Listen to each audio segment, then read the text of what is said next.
Olá pessoal, logo atrás de mim aqui está a moderna cidade de Nazaré.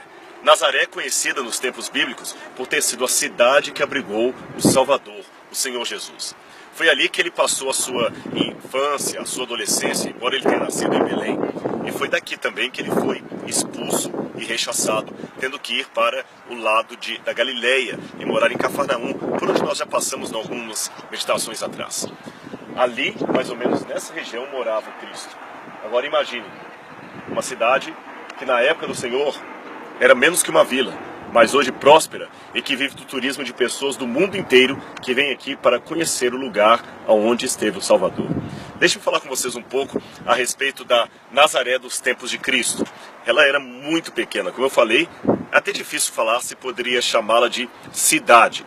Quando Baggett escavou a região da antiga Nazaré, percebeu que entre o cemitério, que ficava do lado de fora da cidade, e uma parte acidentada que marcaria o outro extremo, nós teríamos apenas 1 quilômetro de distância. Calcula-se que na cidade moravam entre 300 a 600 habitantes. Esta era toda a população de Nazaré. Ali Cristo pregou, ali ele viveu, e ali, como eu disse, ele também foi rejeitado. Mas além da cidade de Nazaré, eu queria mostrar para vocês outra coisa que é muito importante nesse vale onde eu estou. Aqui, várias partes da história bíblica podem ser mostradas. Eu não sei se vai ficar claro para você nesse vídeo, porque está tendo muita neblina, mas vou tentar mostrar alguns pontos. Aqui atrás, onde eu estou apontando, está o Monte Tabor.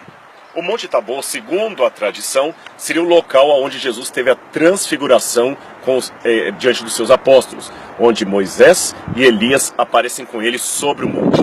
Eu não posso afirmar, do ponto de vista arqueológico, que ali foi o lugar exato onde teve a transfiguração. Mas há um outro evento bíblico que aconteceu nos pés daquele monte, quando Débora lutou ali, uma das grandes juízas de Israel, nos pés do Monte Tabor. Seguindo logo atrás do Monte Tabor, você tem o caminho da Galileia. Se eu apontar aqui nessa região, você tem uma outra série de montanhas, as montanhas de Aimoré, que é onde ficavam os filisteus. Os filisteus se acamparam no pé dessa montanha e lutaram contra os exércitos do rei Saul. E atrás da montanha, da colina onde ficava o assentamento dos filisteus, você tem outro monte mais distante, como eu falei, talvez difícil de ver por causa da neblina, que era aonde Saul acabou morrendo e sendo sepultado. O Monte Gilboa. Além desses dois montes, esse vale enorme aqui, cheio de água, tem uma história muito interessante de guerras e batalhas que aconteceram aqui. Este é o vale que tem a cidade de Meguido. A cidade de Meguido está bem lá atrás, bem lá na ponta.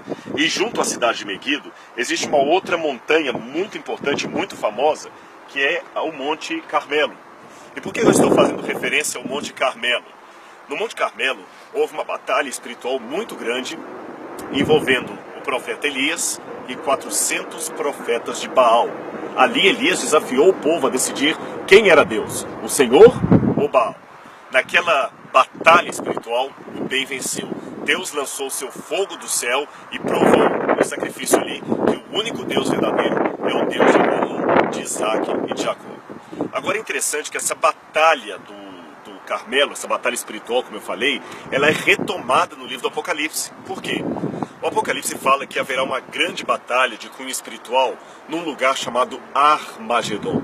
Mas se você olhar todo esse vale aqui, não existe uma montanha aqui que possa ser chamada de a montanha do Armagedon. Mas no hebraico a palavra Armagedon, Ar, montanha, Magedon, Meguido. Logo a tradução seria montanha de Meguido. Mas qual seria a montanha de Meguido aqui? Como você pode ver, é apenas um vale.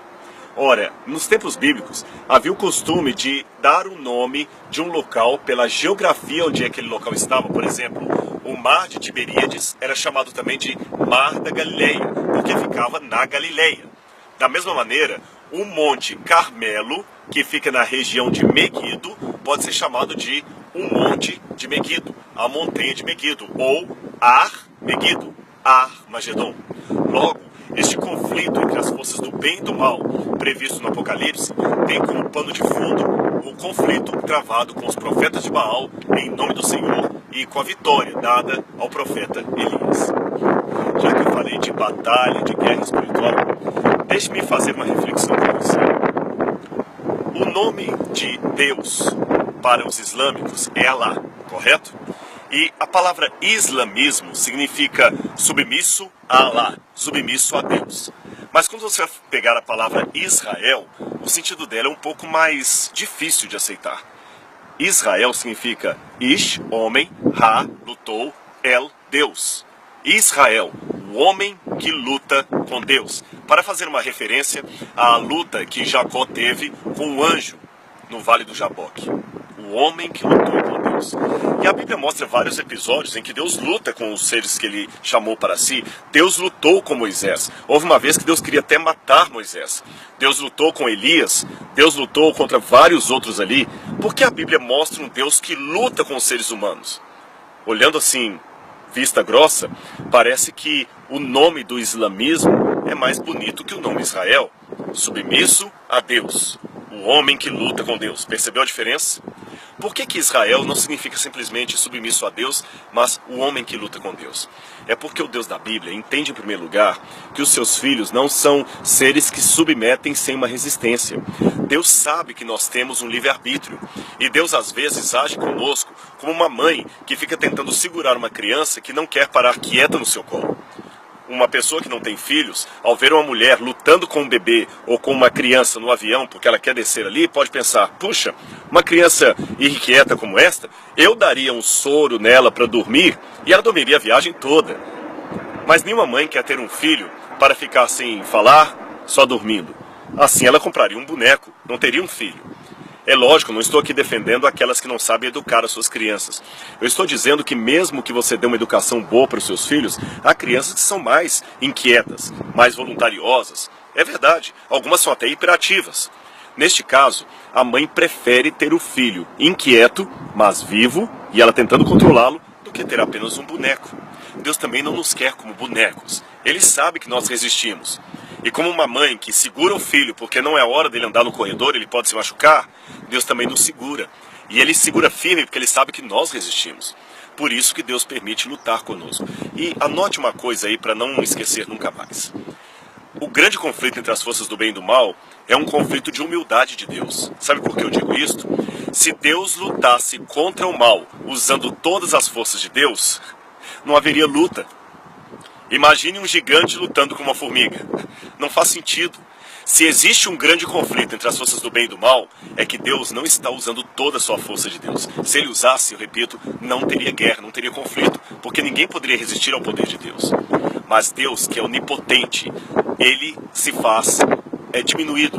Deus, que é onipotente, assume um ponto vulnerável. Ele pode ser rejeitado. Esta é uma das razões pelas quais ele luta conosco. A segunda e última razão pela qual Deus luta com cada um de nós é porque nós estamos numa guerra entre as forças do bem e do mal. E eu pergunto a você, mesmo que você não tenha sido um militar, como é que se treina um soldado para a guerra? Pense um pouquinho. Como é que se treina um soldado para ir para a batalha? Jogando xadrez com ele? Dando uma revista em quadrinhos para ele ler? Dando um pote de sorvetes para ele comer? De maneira nenhuma. Você treina um soldado colocando-o num campo de batalha, num treinamento, onde ele tem que rastejar, aprender a manejar uma arma, tiro ao alvo, teste de resistência. Deus também, sabendo que estamos numa batalha constante entre a luz e as trevas, nos treina no seu campo, luta conosco, nos prepara como seus soldados, porque nesta batalha há algo muito importante em jogo, eu e você.